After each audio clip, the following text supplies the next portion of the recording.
Hello friends, అందరికీ శుభోదయం. ఈరోజు టేస్టీ బైట్స్లో మనం చేసుకోబోయేది దబ్బకాయ పులిహోర. అందరూ మామిడికాయ పులిహోర, ఉసిరికాయ పులిహోర వినుంటారు. నేనైతే మన వ్యూవర్స్ కోసం దబ్బకాయ పులిహోరని అయితే పరిచయం చేసేస్తున్నాను. ముందుగా రైస్ని ఉడికించేసి పక్కన చల్లారి పెట్టేసుకుంటున్నాను అనమాట.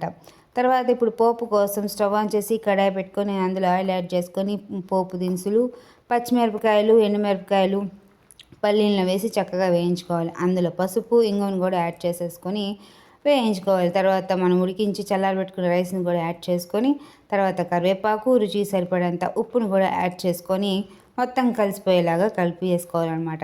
ఇది ఒక 5 మినిట్స్ చల్లారబెట్టుకుందాం. తర్వాత దబ్బకాయనైతే ఇక్కడ రసం తీసేసుకున్నాను. ఇప్పుడు మనం చల్లారబెట్టుకునే అన్నంలో దబ్బకాయ జ్యూస్ని అయితే యాడ్ చేసేసుకుంటున్నాను. ఇప్పుడు దబ్బకాయ ఫ్లేవర్ అంతా పట్టేదాకా కొంచెం బాగా కలిపేసి ఒక 5 మినిట్స్ పక్కన పెట్టేసుకుందాం. అంతే అండి, ఎంతో టేస్టీ అయినా ఈజీ అయిన దబ్బకాయ పులిహోర అయితే రెడీ అయిపోయింది. ఇది చూడడానికే కాదు, తినడానికి కూడా చాలా మంచిది. హెల్త్ పరంగా కూడా చాలా అంటే చాలా మంచిది. ఇందులో సి విటమిన్ ఎక్కువ ఉంటుంది కాబట్టి చాలా మంచిది. కాబట్టి మీరు కూడా ఒకసారి ట్రై చేయండి. ఎంతో టేస్టీ అయిన ఈజీ అయిన దబ్బకాయ పులిహోర రెడీ. మీకు నచ్చిందా? ప్లీజ్ లైక్ చేయండి, షేర్ చేయండి, సబ్స్క్రైబ్ చేసుకోండి.